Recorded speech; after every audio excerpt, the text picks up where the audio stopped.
अवधूत चिंतन श्री गुरुदेव दत्त श्री स्वामी समर्थ.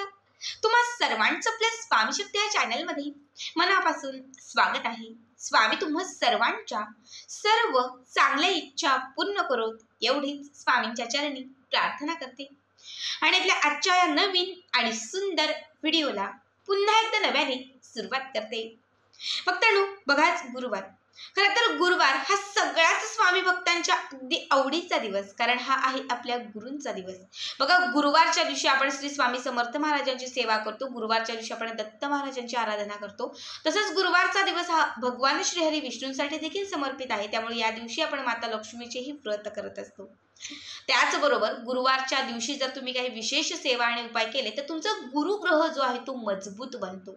बघा, आपला गुरुग्रह मजबूत असणं खूप महत्वाचं असतं. बाकी सगळे ग्रह कमकुवत झाले तरी चालतील, पण जर गुरु तुमचा मजबूत असेल, गुरुचं जर तुम्हाला पाठबळ असेल, तर कितीही अडथळे आले, कितीही अडचणी आल्या तर त्यातून तुम्ही सहज तारून जाता, कारण तुमचा गुरु तुमच्या सोबत असतो. पण तुमचा गुरुग्रह जर कमकुवत असेल आणि बाकी जर ग्रह तुमचे मजबूत असतील तर आयुष्यात फरक पडतो. अडथळे संपत नाहीत, अडचणी संपत नाहीत, सतत विघ्न आणि बऱ्याच गोष्टी होतात. मी तुम्हाला नेहमीच सांगत असते की एकदा विघ्न सुरू झाली, अडथळे सुरू झाले, अडचणी सुरू झाल्या, सतत अपयश यायला लागलं तर समजून जा की आपला गुरुग्रह कमकुवत झालेला आहे आणि तो स्ट्रॉंग मजबूत जर करायचा असेल तर त्यासाठी गुरुवारचे काही उपाय विशेष असतात. यातील एक अत्यंत महत्त्वाचा, साधा, सोपा असा उपाय मी तुम्हाला आजच्या या व्हिडिओमध्ये सांगणार आहे. हा एक उपाय म्हणजे बघा, आजच्या दिवशी तुम्हाला हळदीमध्ये ही एक वस्तू ठेवून द्यायची. खरं तर ही एक वस्तू हळदीच्या डब्यात आजच्या दिवशी ठेवल्याने तुमचा गुरुग्रहही मजबूत होईल, तुमच्या आयुष्यामध्ये असलेलं दारिद्र्यही संपत जाईल, कितीही विघ्न आलेले असतील, अडथळे येत असतील त्यांचा नाश होईल आणि प्रत्येक गोष्टीत तुम्हाला यशाची प्राप्ती होईल. बघा, हळद ही अशी गोष्ट आहे जी आपल्या हिंदू संस्कृतीमध्ये अत्यंत महत्त्वाची आणि शुभ मानली जाते. आपल्या प्रत्येक गोष्टीमध्ये हळदीचा उपाय किंवा हळदीचा वापर हा अत्यंत महत्त्वाने केला जातो. बघा, जर जखम झाली तरी आपण हळद लावतो. कुठलंही शुभ कार्य करायचं आहे, हळदी कुंकवाने त्या कार्याची सुरुवात केली जाते. इव्हन लग्न जरी जमलं तरी सगळ्यात पहिला कार्यक्रम आपण हळदी कुंकवाचा किंवा हळद लावण्याचाच करत असतो. घरामध्ये जी भाजी बनवतो आपण रोजच्या जेवणामध्ये, तर त्या भाजीला चव आणण्याचं कार्यही हळद करत असते. हळद ही आपल्या आयुष्यामध्ये रंग भरत असते. हळद ही आपल्या आयुष्यामध्ये सकारात्मकता आणत असते आणि आपल्या आयुष्यामध्ये असलेली जी नकारात्मकता आहे आपल्या आयुष्यामध्ये असलेली जी नकारात्मकता आहे त्या नकारात्मकतेचा नाश करत असते. याच हळदीचा हा विशेष उपाय जर तुम्ही कुठल्याही गुरुवारी केलात तर एकाच गुरुवारमध्ये तुम्हाला याचा प्रचंड लाभ होईल. पुढचा गुरुवार येण्याच्या आत तुमचं बिघडलेलं प्रत्येक काम पूर्ण होईल. अडलेली जी काही कामं आहेत ती मार्गी लागतील. प्रत्येक गोष्टीत यशाची प्राप्ती होईल. तुमच्या आयुष्यामध्ये जेवढं काही नकारात्मक आहे किंवा जेवढं काही तुमच्या घरामध्ये, तुमच्या जीवनामध्ये दारिद्र्य आहे ते दारिद्र्य संपत जाईल आणि प्रत्येक गोष्टीत तुम्हाला यशाची प्राप्ती होईल. बघा, हळदीचे उपाय करून आपण श्रीमंतीचे योग आणू शकतो. आपल्या घरामध्ये चहूबाजूने श्रीमंतीचा जो ओघ म्हणतो तो वाढवू शकतो. हळदीचे उपाय केल्याने धनामध्ये वृद्धी होते. हळदीचा उपाय केल्याने आपल्या आयुष्यामध्ये भरभराट होते. खरं तर मी तुम्हाला बऱ्याच व्हिडिओमध्ये असंख्य उपाय सांगितलेले आहेत, मात्र त्या सगळ्या उपायांपैकी हा उपाय अत्यंत विशेष आणि महत्त्वाचा आहे. हळद जिला आपण माता लक्ष्मीचं स्वरूप समजतो आणि माता लक्ष्मी स्वरूप समजून आपण बऱ्याच पूजांमध्ये बघा हळकुंड जे आहे ते पूजन करत असतो. आता या उपायासाठी काय करायचं आहे, कसा उपाय करायचा आहे हे सगळंच पुढे सांगणार आहे. त्या अगोदर तुम्हाला सांगते की हळदीचा उपाय जो आता मी तुम्हाला सांगणार आहे तो कुणी करायचा आहे. ज्यांच्याही आयुष्यात खूप दारिद्र्य आहे, दारिद्र्य संपत नाहीये, कर्ज खूप जास्त झालेलं आहे, विघ्न खूप आहेत, अडथळे खूप आहेत, घरामध्ये गरिबी खूप आहे, खूप वर्ष झालेली आहेत, घरात एकही शुभ कार्य घडत नाहीये, घरामध्ये चांगलं वातावरण नाहीये, घरामध्ये सतत कलह आहेत, घरामध्ये प्रसन्नता वाटत नाहीये, घरात शांती नाहीये. म्हणजे तुमच्या घरामध्ये जे तुमचं घर आहे ते एक प्रकारे बांधलेलं आहे, घराची बांध घातलेली आहे असं वाटत आहे, किंवा घरामध्ये लक्ष्मीचा वासच नाही, घरामध्ये लक्ष्मी येतच नाही आणि आली तर ती टिकतच नाही. म्हणजे पैसा येतच नाही आणि आला तो स्थिरच नसतो, कुठल्या ना कुठल्या मार्गाने निघून जातो. अशा कुठल्याही समस्या जर तुमच्या घरामध्ये असतील तर तुम्हाला हा उपाय करायचा आहे. यासाठी काय करायचं आहे तर बघा, एक तुम्हाला छोटीशी वाटी किंवा छोटीशी प्लेट घ्यायची आहे आणि त्यामध्ये मूठभर हळद घालायची आहे. पूजेसाठी किंवा जी भाजीसाठी वापरतो त्यापैकी कुठलीही हळद घेतली तरीही चालेल. यामध्ये अत्यंत महत्त्वाची गोष्ट जी मी तुम्हाला आता सांगणार आहे ही महत्त्वाची गोष्ट तुम्हाला घालायची आहे. यासाठी आपल्याला काय लागणार आहे तर बघा, तुम्हाला 5 काळ्या, ज्याला आपण म्हणतो की वेलच्या, बघा हिरव्या वेलच्या असतात आणि काळ्या वेलच्या असतात. हिरवी वेलची ही देखील उपायांसाठी वापरली जाते आणि काळी वेलची जी आहे ती देखील उपायांसाठी घरातल्या काही सामानांमध्ये आपण ती वापरत असतो. म्हणजे खडा मसाल्याचं जे सामान असतं त्यामध्ये ह्या वेलच्या तुम्हाला सहज मिळून जातील. आपण स्वयंपाकामध्ये या वेलच्यांचा सर्रास उपाय करत असतो, उपयोग करत असतो. त्यातीलच या तुम्हाला काळ्या रंगाच्या 5 वेलच्या आपल्या घरी आणायच्या आहेत.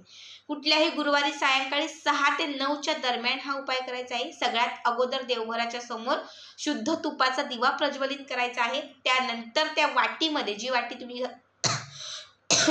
तुम्ही घरामध्ये घेतलेली आहे त्यामध्ये तुम्हाला एक मुठभर हळद घालायची आहे. ठीक आहे, हळद घातली की त्यानंतर याच्यामध्ये ह्या काळ्या रंगाच्या, ज्याला आपण मसाला वेलदोडा असं देखील म्हणतो, ते हे मसाला वेलदोडे जे आहेत ते तुम्हाला 5 घालायचे आहेत. एक मध्ये ठेवायचं आहे आणि ते दुसरे 4 आहेत ते 4 दिशांना ठेवायचे आहेत.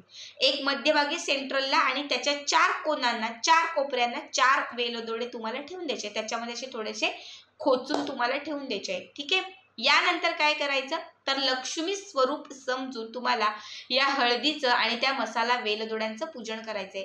थोड्याशा अक्षता तिथे अर्पण करायचा, एखादं फूल अर्पण करायचं, लावलेला जो दिवा आहे तो ओवाळायचा, अगरबत्ती ओवाळायची, इच्छित मनोकामना व्यक्त करायची.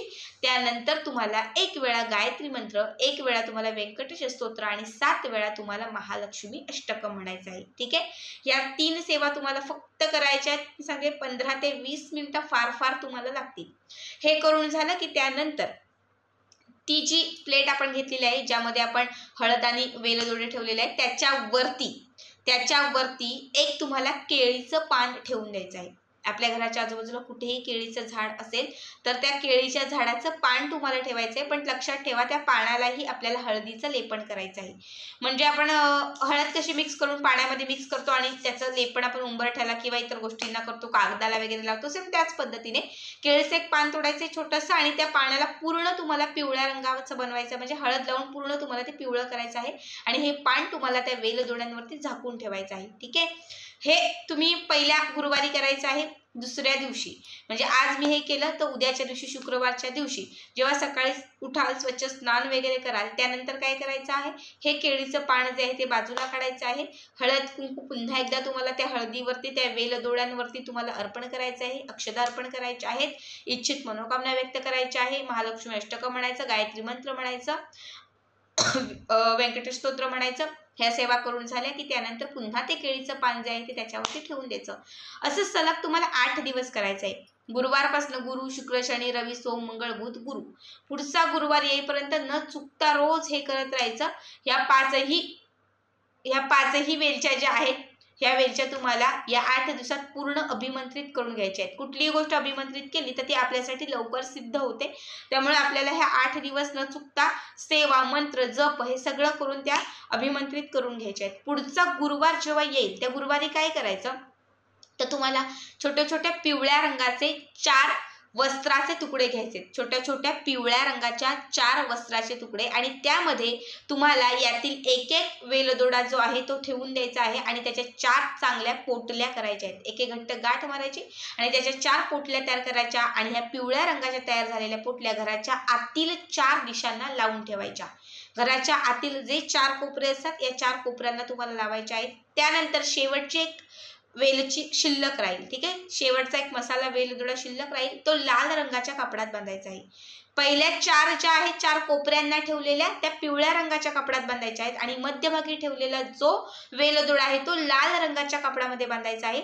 त्यालाही चांगली घट्ट गाठ मारायची आहे, छोटीशी पोटली तयार करायची आहे आणि ही तुम्हाला तिजोरीमध्ये अखंड स्वरूपाने ठेवून द्यायची आहे. बघा, हा उपाय केल्यानंतर 8 दिवसांच्या आत तुम्हाला मी 1001% सांगते, घरातलं दारिद्र्य संपत जाईल. घरामध्ये असलेले विघ्न जे आहेत ते तुमच्या घराच्या बाहेर निघून जातील, अडथळे दूर होतील, यशाची प्राप्ती होईल, पैशांचा जो मार्ग आहे तो तुमच्या घराकडे खुला होत जाईल, चहूबाजूने तुमच्या घरामध्ये पैसा येत राहील आणि पैशांचा ओघ सतत तुमच्या घरामध्ये वाढत राहील. फक्त मी सांगते म्हणून एक गुरुवार हा उपाय करून बघा, असंख्य पटीने तुम्हाला लाभ होईल. बघा, जी हळद आपण घेतलेली आहे समजा पूजेची हळद तुम्ही घेतलेली असेल तर हळदीचं लेपन करून तुम्ही ती हळद 4, 5, 7, 8 एका महिन्यामध्ये संपवली तरी चालेल। आणि जर तुम्ही स्वयंपाकघरातील म्हणजे जे आपण अन्नामध्ये वापरतो, पदार्थांमध्ये, भाजीमध्ये, ती जर हळद तुम्ही घेतलेली असेल तर ती पुन्हा तुम्ही जेवणामध्ये वापरली तरीही चालेल। हळद फेकून द्यायची नाही, फक्त तिचा काही ना काही उपाय करायचा आहे। अशा पद्धतीने आपल्याला हा उपाय करायचा आहे। आजचा हा व्हिडिओ कसा वाटला कमेंट करा आणि पुढचे व्हिडिओ पाहण्यासाठी चॅनलला सबस्क्राईब करा।